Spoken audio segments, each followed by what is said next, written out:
पाप हो जाऊंगा, और इंशाअल्लाह नहीं लगाया तो अल्लाह ने उनकी आजमाइश उतनी ही बात में कर ली। जो जितना दर्जे का बुलंद होता है उसका इम्तिहान भी उतना ही बुलंद होता है। अब आज हम लोग दिन भर काम करे थे, एक्को में इंशाअल्लाह नहीं लगाए थे तो हम सब पूरी आ जाते। लोग सोचे तो ये कैसे, ये छूट है हमारी आपकी तरफ से, वरना इंशाअल्लाह मोमिन को कहना चाहिए बगैर अल्लाह की मर्जी के जर्रा भी नहीं हिलता।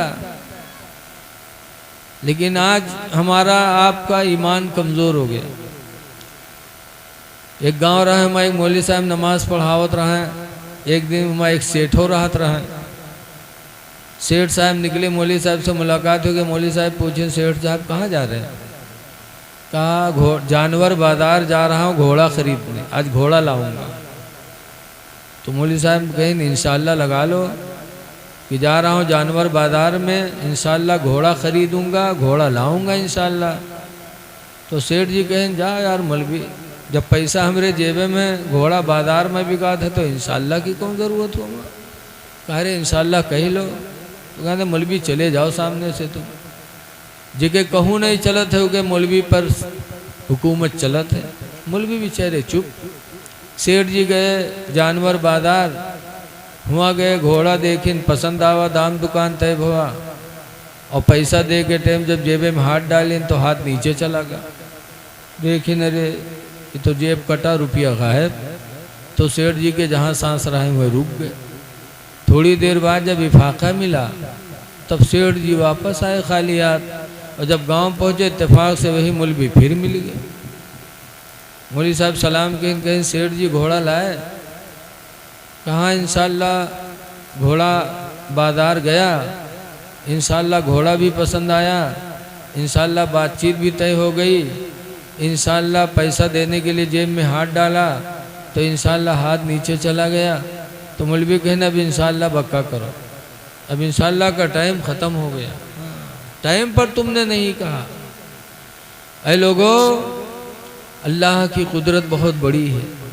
निकाह के वक्त नियत करो कि अल्लाह इसके ज़रिए हमें औलाद दे, और अल्लाह की रहमत के हमेशा उम्मीदवार बने रहो। अल्लाह ताला अपनी रहमत से कभी किसी को मायूस नहीं करता। और आज एक साहब से बात हो रही थी, उन्होंने बताया कि सुलेमान अलैहिस्सलाम के अब्बा दाऊद अलैहिस्सलाम के निकाह में 99 बीवियाँ थी। कितनी बीवियाँ थी? लड़का के निकाह में 100 बीवी, बप्पा के निकाह में यहाँ 99 बीवी। लेकिन इसके बावजूद भी बताते हैं कि एक शख्स की बीवी बहुत अच्छी थी। बीवी नहीं, एक लड़की बहुत अच्छी हज़रत दाऊद अलैहिस्सलाम को अच्छी लगी। तो दाऊद अलैहिस्सलाम ने सोचा इसको भी अपने निकाह में ले लें ताकि 100 पूरा हो जाए। जब उस लड़की के यहाँ पैगाम भेजा तो पता चला कि उस लड़की की मंगनी हो गई।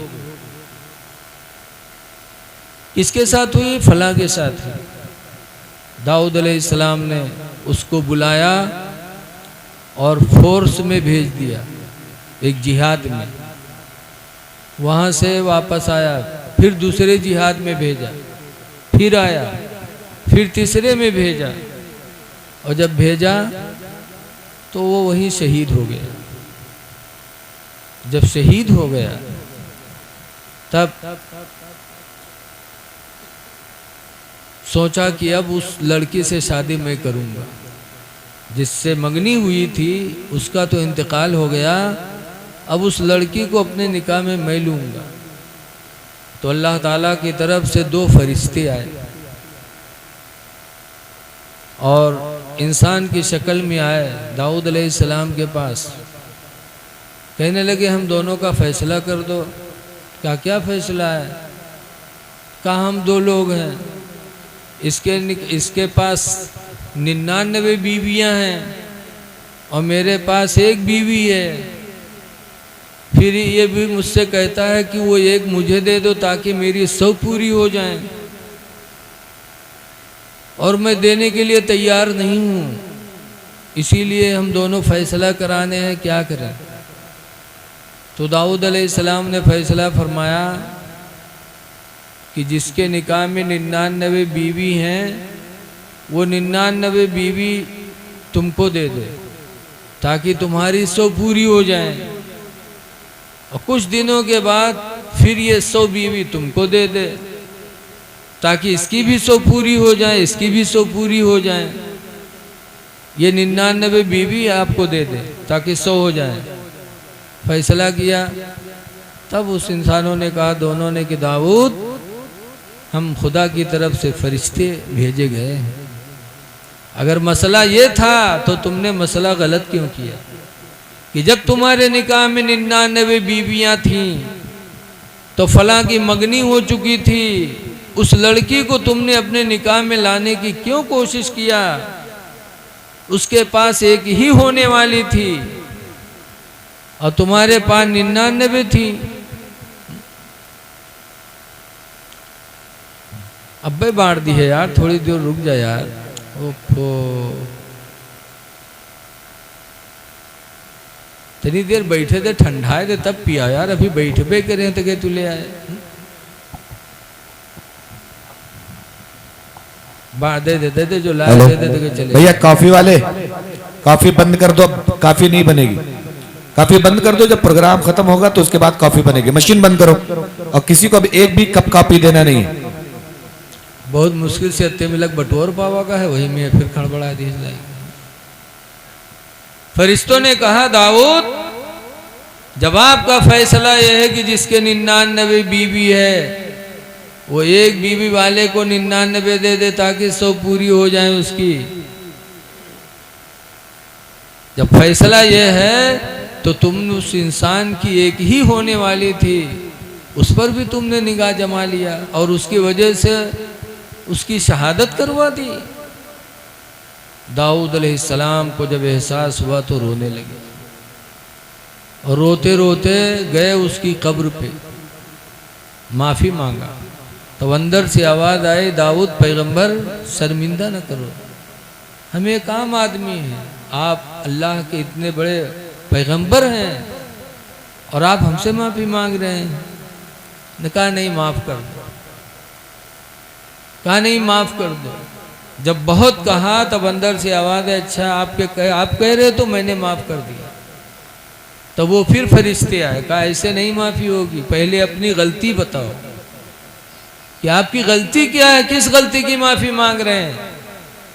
तब दाऊद अलैहिस्सलाम ने फिर कहा जाके कब्र पे कि जिससे तुम्हारी मंगनी हुई थी उस पर उसको वो मुझे अच्छी लगी और तुम्हारी मंगनी हो चुकी थी, तो इसलिए तुमको मैंने जिहाद में भेजा था कि ताकि तुम शहीद हो जाओ, फिर उस लड़की को अपने निकाह में ले लूं।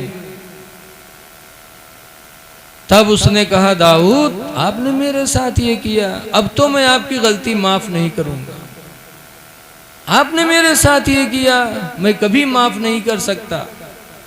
तो दाऊद अलैहिस्सलाम रोए, 14 साल तक रोते रहे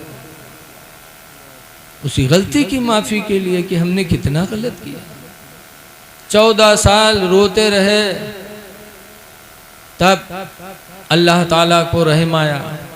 तब अल्लाह ताला ने फरमाया, दाऊद अब न रो, तुम्हारी निदामत पर मैं राज़ी हो गया। क़यामत के दिन मैं एक बहुत आलीशान महल उसके लिए तैयार करूंगा। फिर जब वो आएगा तो मैं कहूंगा कि मेरे बंदे, महल तो तेरा है, लेकिन इस महल में उस वक्त तू जा पाएगा जब दाऊद की गलती को माफ कर दे। तो उसी महल के बहाने हम तुम्हारी गलती माफ करवाएंगे। दाऊद अलैहिस्सलाम को सुकून मिला। तो ये लोगों, ये नफ्स हम में तुम में है, इसीलिए नफ्स पर पाबंदी होनी चाहिए। अल्लाह ताला कुरान करीम में फरमाता है, क़द अफ़लहा मन तज़क्का, कामयाब हो गया वो जिसने अपने आप को सुथरा कर लिया। मियाँ बीवी का रिश्ता बड़ा नाजुक होता है। अल्लाह कुरान करीम में फरमाता हुन्ना लिबासुल लकुम, बीवियाँ तुम्हारी लिबास हैं, वअंतुम लिबासुल लहुन्ना, और मर्दो तुम अपनी बीवियों के लिबास हो।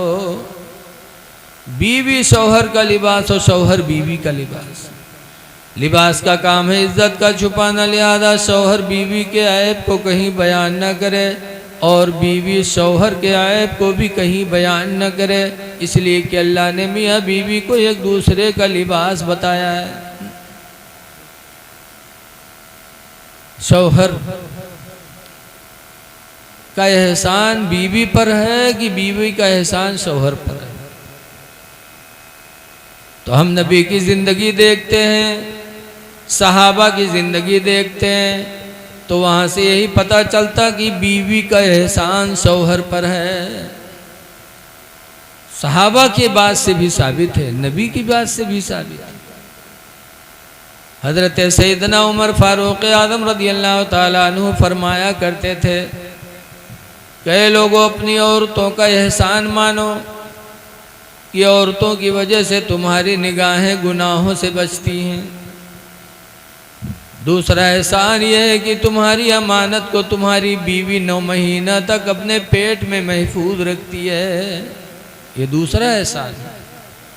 और बीवी का तीसरा एहसान मर्द पर यह है कि अपने सीने का दूध मुफ्त में आपकी औलाद को पिलाती है।